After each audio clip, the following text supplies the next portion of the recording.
La période estivale demeure une phase à risque pour la santé, à la croisée des facteurs environnementaux, températures élevées, prolifération des moustiques tigres et des tiques, présence d'animaux dangereux et des comportements humains, baignade, alimentation, exposition prolongée au soleil. Dans ce contexte, l'ARS Occitanie met en place, depuis 2021, une tournée itinérante sur les 13 départements de son territoire pendant les 2 mois d'été. Elle a pour objectif de sensibiliser et de diffuser les comportements les plus adaptés aux habitants, mais également aux vacanciers, au risque de l'été. La tournée s'articule autour de 5 ateliers: l'exposition solaire, les sucres cachés dans l'alimentation, la baignade, les moustiques tigres et les tiques, le sport santé. Les ateliers sont construits pour être participatifs et accessibles à tout type de public: enfants, seniors ou encore travailleurs saisonniers. En parallèle de la tournée, des formations à la réalisation des ateliers sont proposées à tous les départements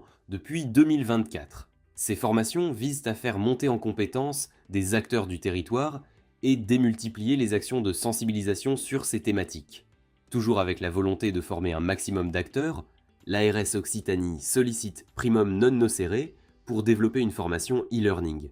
Cette vidéo prend donc la forme d'un module de formation. Pour chaque atelier, nous allons reprendre les définitions, les enjeux de la thématique en termes de santé publique, les données chiffrées, les outils de sensibilisation, le déroulé de l'atelier, les messages à transmettre.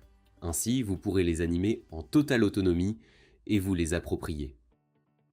Cette vidéo va décrire le 5e atelier, celui sur le lien entre sport et santé.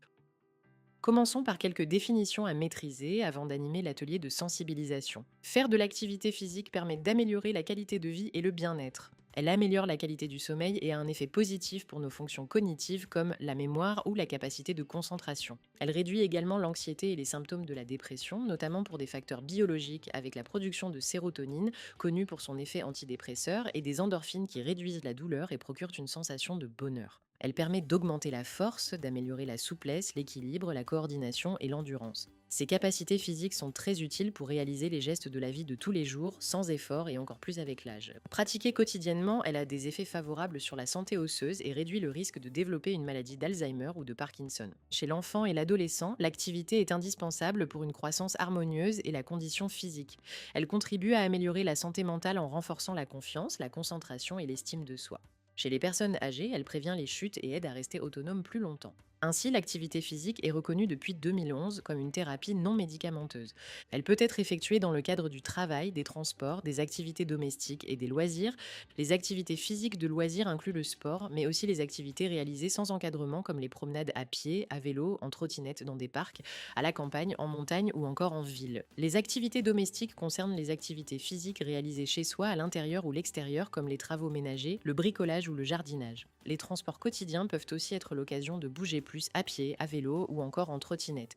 Dans l'idéal, il est conseillé au moins 30 minutes d'activité physique dynamique par jour. Une activité dynamique peut aller d'une intensité modérée qui entraîne un essoufflement modéré. Vous pouvez avoir une conversation à une intensité élevée qui entraîne un essoufflement marqué. Avoir une conversation est ainsi difficile et une transpiration abondante. Vous trouverez des exemples d'activités dans la fiche réflexe avec le QR code à scanner. Pour plus de bienfaits sur la santé, il est recommandé de faire 2 fois par semaine des activités de renforcement musculaire, d'assouplissement et d'équilibre. Le lien sport-santé comporte des enjeux en termes de santé publique. Il permet de lutter contre différentes situations. La sédentarité est définie par une situation d'éveil caractérisée par une dépense énergétique proche de la dépense énergétique de repos en position assise ou allongée.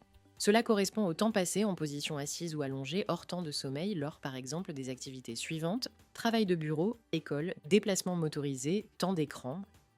La sédentarité est associée à une augmentation des risques de maladies cardiovasculaires, de diabète de type 2, de cancer, côlon, endomètre, sein, poumon, d'obésité, d'anxiété et de dépression.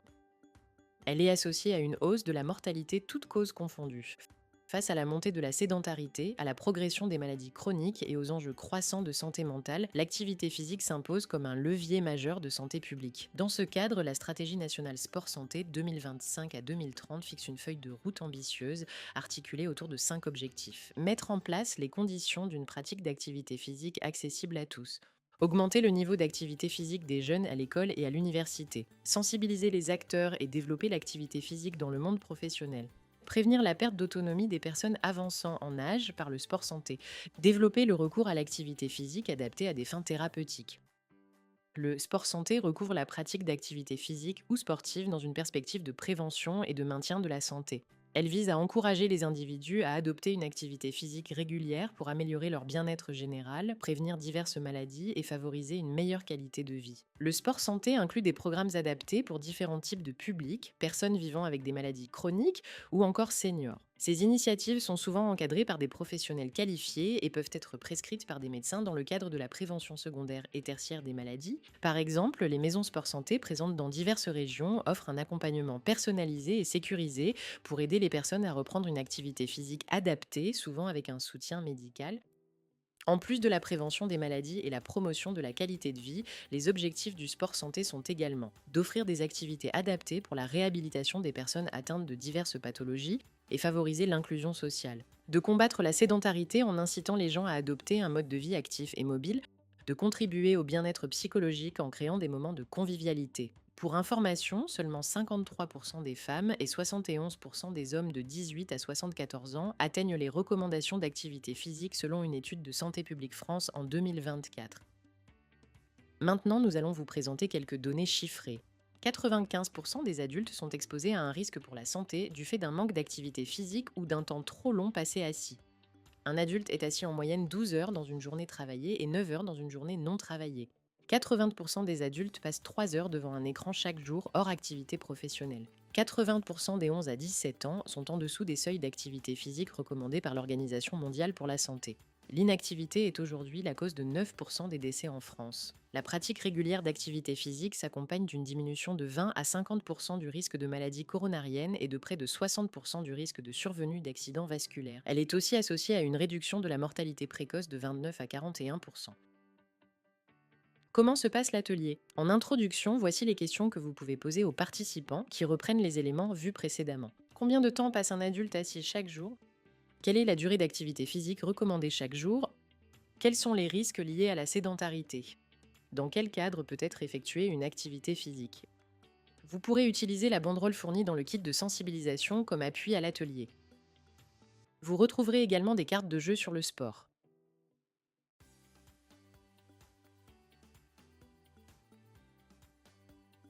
Cet atelier comporte des messages clés à diffuser.